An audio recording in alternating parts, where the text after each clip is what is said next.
दोस्तों, स्वागत है आपका हमारे YouTube चैनल पे। और आज मैं आपको पढ़ाने जाने वाला हूँ रैम्बो बुक के चैप्टर नंबर 14। मैं आरबीएससी का पूरा कोर्स मैं आपको बता देता हूँ। मैं आरबीएससी का जो है वो पूरा कोर्स अपलोड करने की कोशिश कर रहा हूँ। 12th क्लास के जो इंग्लिश और हिंदी है उनका, तो please guys support me. And और मैं बता रहा हूँ कि है ना, क्या बोलते हैं, लेसन नंबर 14 पढ़ाने जा रहा हूँ मैं, जिसका नाम है द होप। और ये एक पोइट्री है ना। ये एक पोइट्री है जिसके ऊपर बेसिकली बताया गया है कि है ना, क्या बोलते हैं, हॉप है, उसके बहुत सारे अलग अलग नाम दिए गए हैं। और हमारे लिए जो कवि है उसके लिए हॉप मतलब है। और हॉप हमको क्या क्या चीज़ देती है, जो पक्षी होते हैं उनको कैसे हॉप उड़ाती है, जो ब्रांचेज होती हैं उन पे है ना, क्या ब्रांचेज होती है या पेड़ होते हैं वो अपनी पत्तियाँ हॉप के कारण ही खो देते हैं। और है ना, क्या बोलते हैं, फ्यूचर में हम वो हॉप मतलब हम हॉप के ऊपर ही डिपेंड लेके फ्यूचर में जाते हैं। हमारे अंदर नेगेटिविटी को मिटा देती है और बर्ड को फ्लाई करवाती है। उसके बाद फ्लाई करवाती है। और ट्रीज़ होते हैं वो अपनी जो पेड़ पत्तियाँ होते हैं उनको खो देते हैं हॉप के चक्कर में। आशा आशा होती है उनके पास इसके कारण में, और आशा ही होती है जो अपनी लाइफ को गोन रखती है। तो दोस्तों, जो फ्रेंड्स हेलो फ्रेंड्स, इस चैप्टर को लिखा गया है राजन अग्रवाल के द्वारा। और मैं इसका हिंदी एक्सप्लेनेशन अभी करने जा रहा हूँ। तो अगर आपको वीडियो पसंद आए तो इसको लाइक कर देना और चैनल को सब्सक्राइब कर देना हमारी वीडियो सबसे पहले देखने के लिए। और आगे चल के मैं जो इंग्लिश है, इनकी पोइट्रीज़ है, मतलब ये याद करने में बच्चों को बहुत ज़्यादा प्रॉब्लम होती है, तो मैं इसकी एक ट्रिक या फिर एक तरीके से बोले तो एक स्ट्रैटेजी बताने वाला हूँ, जो कि बहुत ज़्यादा इंपॉर्टेंट होने वाली है। मतलब बहुत ज़्यादा हेल्पफुल होगी आपको याद करने में। और अगर वो चीज़ आपको पता चल जाए तो आप मतलब बेसिकली इन पे उलझोगे नहीं। तो चलिए शुरू करते हैं। और the hope is given different names. Hop को क्या दिए गए? Different names. Hop is given, hop को दिए गए डिफरेंट नेम्स यानी अलग अलग नाम। Hop is given different name, hop को अलग अलग नाम दिए गए हैं। सम कॉल इट एक्सेप्टेशन, कुछ लोग इसे उम्मीद के रूप से जानते हैं। हॉप यानी जो आशा होती है, आशा को कुछ लोग तो उम्मीद कहते हैं। सम कॉल इट, कुछ लोग इसको कहते हैं एक्सपेक्टेशन यानी उम्मीद। फिर उसके बाद में अदर टर्म इट, दूसरे लोग अदर जो होते हैं दूसरे लोग कहते हैं टर्म यानी इसको कहते हैं इट फ्यूचर रेलिवेंस यानी भावी प्रासंगिकता। कुछ लोग होते हैं वो इसको भावी प्रासंगिकता कहते हैं। फिर उसके बाद में सम अदर थिंक इट, और कुछ अन्य लोग होते हैं थिंक इट, इसके बारे में सोचते हैं एज ए मेजर ऑफ बेनिफेक्शन, एक धर्मदान का तरीका।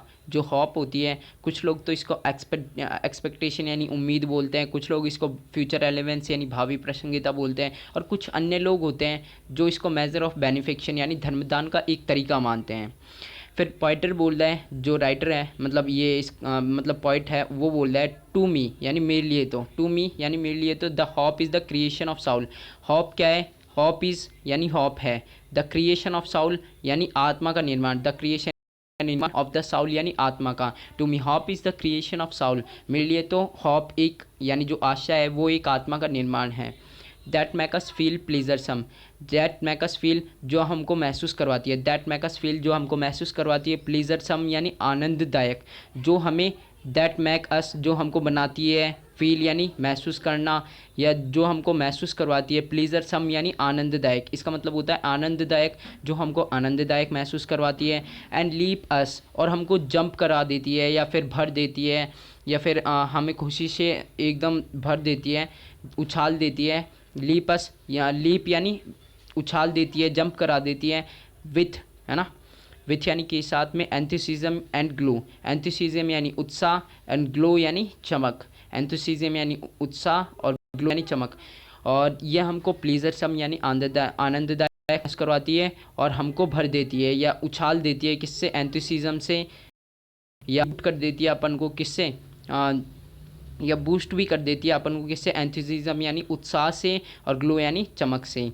फिर राइटर बता रहा है कि इन पास्ट यानी जो बीता हुआ समय है उसके अंदर, वी हैव सर्वाइव्ड, हम सर्वाइव कर चुके हैं। सर्वाइव यानी जीवन यापन करना। इन पास्ट यानी जो पिछला समय था उसके अंदर, जो अपना भूतकाल था उसके अंदर, वी हैव सर्वाइव्ड, हम सर्वाइव कर चुके हैं यानी अपन जी चुके हैं। ऑन द हॉप यानी हॉप के ऊपर, होप जो है आशा, आशा के ऊपर निर्भर होकर हम पास्ट यानी जो पिछला समय था उसके अंदर जी चुके हैं।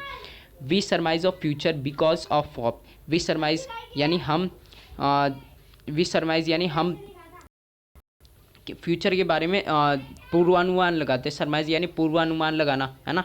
और फ्यूचर यानी फ्यूचर का हम वी सरमाइज ऑफ फ्यूचर, हम फ्यूचर के बारे में पूर्वानुभूति या पूर्व अनुमान लगाते हैं। बिकॉज ऑफ होप यानी आशा के कारण ही कि मेरे मतलब इतने परसेंटेज आ जाएंगे, कि मेरे को इतना अच्छा पेपर गया है तो इतने परसेंटेज आ जाएंगे, तो उसके कारण we surmise of future because of hope. आशा के कारण ही हम फ्यूचर के बारे में सरमाइज यानी अनुमान लगा पाते हैं। Hope kills the negativity inside. Kills आशा होती है वो मार देती है, किल्स यानी मार देती है, नेगेटिविटी इनसाइड, नेगेटिविटी यानी नकारात्मकता, इनसाइड यानी अंदर की। ये कैसे मार देती है, जैसे कि क्या बोलते हैं, जैसे मेरा पेपर अच्छा गया है ना, एग्जाम्पल के तौर पे मान लिया, जैसे मेरा पेपर अच्छा गया है, मेरे को पता है पेपर अच्छा गया है, तो मैं सोचूंगा कि मेरा रिज़ल्ट अच्छा ही आएगा, है ना। पेपर अच्छा गया है तो रिज़ल्ट अच्छा आएगा, क्योंकि मेरे को होप है कि मेरा पेपर अच्छा गया है तो रिज़ल्ट अच्छा ही आएगा। तो नेगेटिविटी यानी अपन ऐसा सोचते हैं कि यार रिज़ल्ट का क्या होगा, तो उस नेगेटिविटी को क्या कर देती है, मार देती है। एंड फील अस, और अपन को भर देती है। एंड फील्स यानी अपन को भर देती है, या फील्स अस अपन को महसूस करवाती है विथ काम एंड क्वाइट। काम यानी शांति, एंड क्वाइट यानी चुपचाप, है ना। अपन को एकदम शांतिपूर्वक शांति महसूस करवाती है और बिल्कुल एकदम शांत माहौल देती है ना, बिल्कुल, है ना। मतलब अपन ठंडे हो जाते हैं एक तरीके से, मतलब कोई चिंता नहीं रहती है उस चीज़ की। फिर उसके बाद में hope makes the bird fly. Hope max यानी आशा ही है जो बनाती है, द बर्ड फ्लाई यानी पक्षियों को उड़ाती है। Hope makes the bird fly, make the bird यानी पक्षी को उड़ाती है ना। मैक द बर्ड फ्लाई मतलब पक्षी को उड़ाती है। इस लाइन का मतलब है मैक द बर्ड फ्लाई यानी पक्षी को उड़ाती है। Hope make the bird fly यानी हॉप यानी जो आशा है वो पक्षी को उड़ाती है। इन सर्च ऑफ फूड यानी फूड की तलाश में, इन सर्च यानी तलाश में, और फूड यानी भोजन की तलाश में। फॉर यंग वंस, है ना।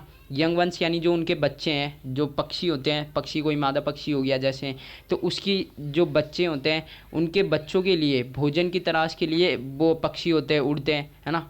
तो इन सर्च ऑफ फूड यानी भोजन के लिए, फॉर दियर यंग वंस यानी उनके जो बच्चे होते हैं, पक्षियों के बच्चे, उनके लिए भोजन की तलाश में पक्षी होते हैं, वो उड़ते हैं इस हॉप के कारण कि उनको खाना मिल जाएगा कहीं ना कहीं। एंड मटीरियल, और मटीरियल के लिए भी जैसे इनका चाहिए होता है पक्षियों को। एंड मटीरियल यानी सामान, टू बिल्ड यानी बनाने के लिए, दियर होम्स यानी उनके जो घर होते हैं वो। And material to build their homes, और उनके घर बनाने के लिए सामान, इसकी तलाश में उड़ने के लिए हॉप क्या करती है, उनको उड़ाती है। मतलब इसके लिए, मटेरियल के लिए या फूड के लिए हॉप क्या करती है, उनको उड़ाती है। इट इज़ हॉप, ये हॉप ही है, इट इज़ द हॉप, ये हॉप ही है दैट मैक्स ए बर्ड, जो एक बड़ी बर्ड यानी जो कली होती है, फूल बनने से पहले जो पार्ट होता है ना, मतलब बंद सा पार्ट होता है फूल का, उसको बोलते हैं बर्ड, है ना, कली जिसको बोलते हैं अपन हिंदी में। तो इट इज़ हॉप, ये एक हॉप है ना। इट इज़ द हॉप, ये हॉप ही है दैट मैक्स ए बर्ड, जो एक कली को बनाती है। दैट मैक्स जो बनाती है ए बर्ड यानी कली को। Stay on the branch, stay on the branch यानी stay on the branch, branch के ऊपर, स्टे ऑन द ब्रांच यानी ब्रांच के ऊपर डटी रहती हैं। मतलब जो कली है वो बन गई हॉप के कारण, हॉप कली को बनाती है ना।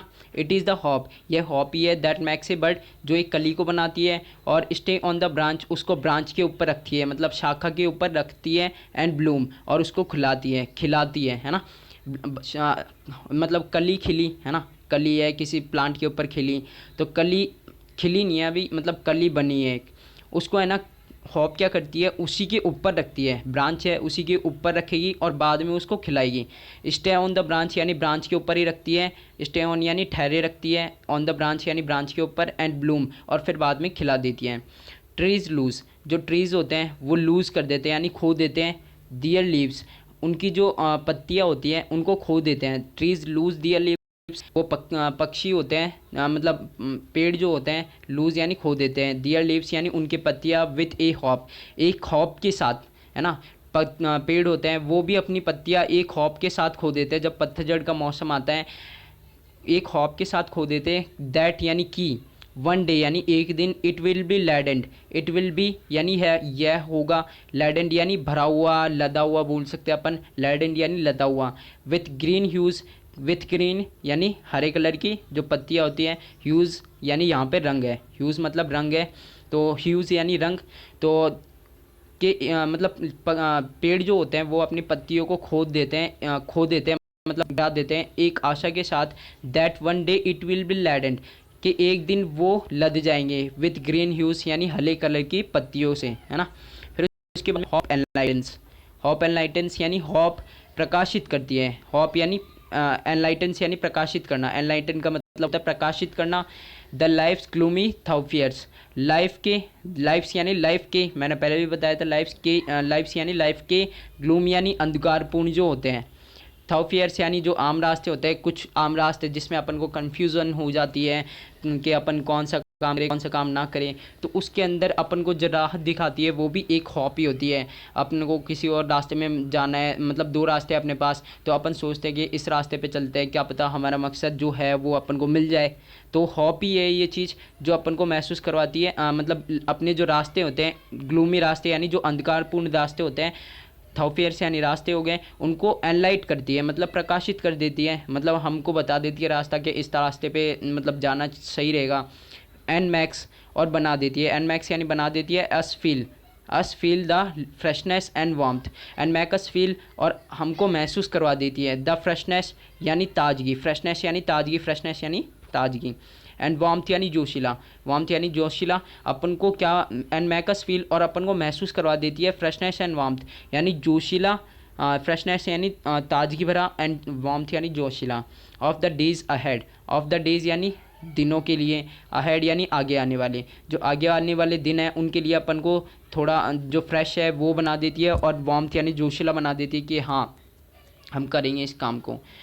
उसके बाद में hope makes life go on, hope makes life go on, hopes makes life go on, hope ही है जो मैक यानी बनाती है, लाइफ गो ऑन यानी लाइफ को जारी रखती है, एक तरीके से बोले तो अपन hope makes the life go on, hope ही है जो लाइफ को जारी रखती है। Life is a derivative, life के एक छोटा सा रूप है, लाइफ इज़ ए डेरिवेटिव यानी व्युत्पन्न होता है, इसका मतलब देखें तो व्युत्पन्न होता है, डेरिवेटिव मतलब एक, लाइफ इज़ डेरिवेटिव, लाइफ एक छोटा सा रूप है ऑफ द फंक्शन, एक काम का, लाइफ एक छोटा सा रूप है ऑफ द फंक्शन यानी एक कॉल्ड हॉप, जिसको होप बोला जाता है ना। तो लाइफ एक छोटा सा रूप है एक काम का जिसको अपन बोलते हैं हॉप, तो मतलब हॉप का एक छोटा सा रूप क्या है, life. Hop is the prime excellence, फिर उसके बाद में hop is the prime excellence, hop क्या है, प्राइम एक्सीलेंस है।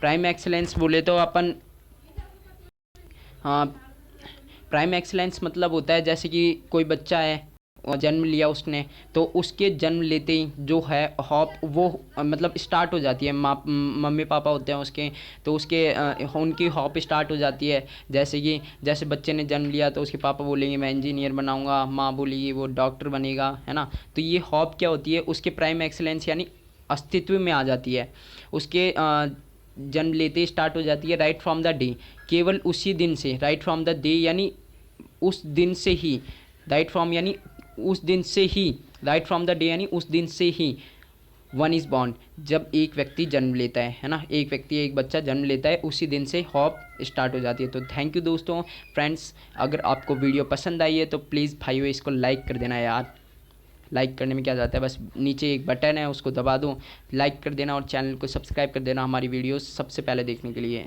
Thank you.